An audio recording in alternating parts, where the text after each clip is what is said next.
First tip is to listen. The more music you listen to, the more inspiration you'll get, and the more creative you can be. I guess if you want to make music you already listen to loads, but diversity is another cool thing that will make your music more appealing and exciting. Listen to as many genres and artists as you can.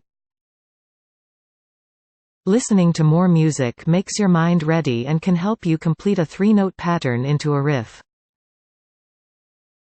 It also greatly enhances your internal metronome, which is one of the most important things a musician should have. Also, by having a broad musical knowledge, you can easily attract more audience, as music is a matter of subconscious as it is a matter of emotions. So you need to get your subconscious musically adapted. Choosing an instrument – start with an instrument you like, don't look for easy instruments, there is no such thing. Any instrument requires frequent practice and study. Choose the instrument that best suits the genre you want to play. Piano and guitar are great for many genres and are very popular songwriting tools, so you can easily find lessons online and start practicing. I'm a guitarist, so maybe I'll be posting a guitar guide too. So choose your instrument, but don't spend a lot of money, as it's not wise to spend a lot on something that you may not want to continue. Set a budget and buy a nicely built affordable instrument. If you have a friend who plays that instrument, you may want them to try it for you. They can tell you if it has something wrong. And always research before buying. If you have a certain instrument that you like and suits your budget, keep on researching for days and weeks for more info, reviews, demos about it and its alternatives. Google it, YouTube it, look it up at musical stores' websites, as much as you can, and be patient so that you can be sure you've got the best that suits your budget and don't regret buying this and not buying that instead. Enjoy. Learning your instrument, learning a musical instrument, like anything else, requires patience, and the key to mastering it is nothing but practice.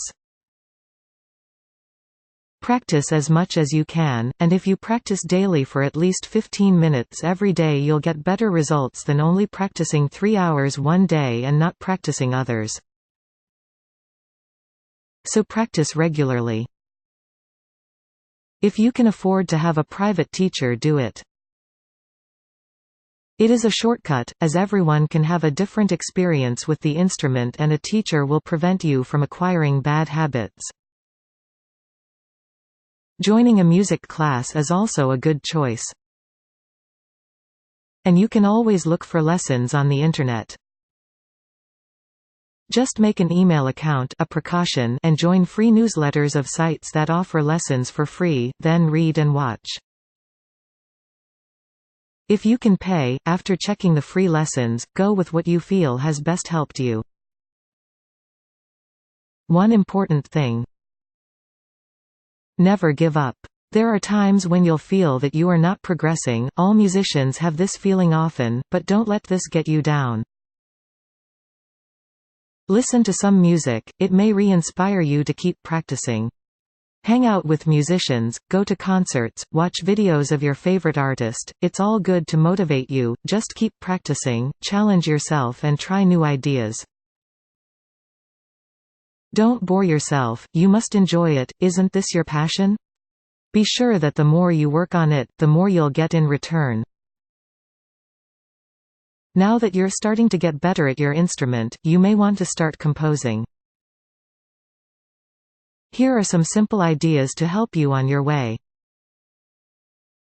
2 things to keep in mind. 1. When you create a song, try to make it have a theme, not just a mix of unrelated stuff. 2. Try to have your own sound.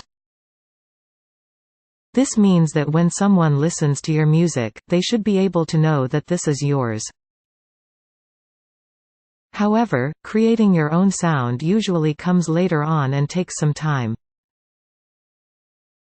Composing music by ear, for some people, it's hard to get all of those music theory concepts memorized.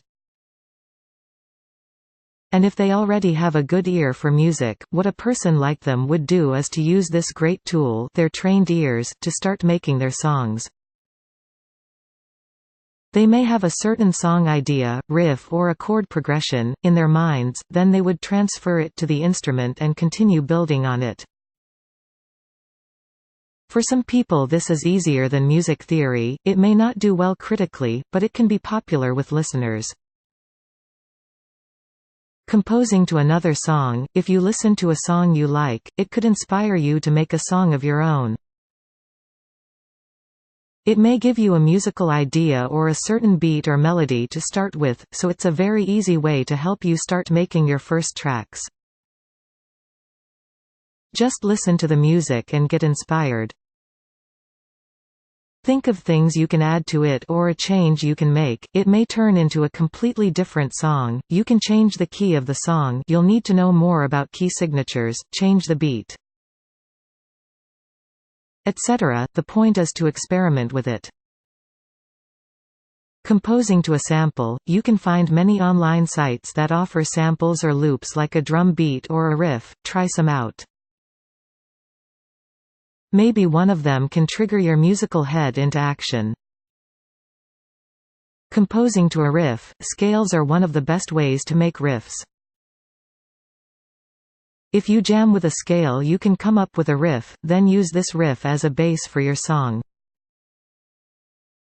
Many artists make riff-based songs, especially rock artists. Even hip-hop can contain a repeated guitar riff or bass loop. Try it.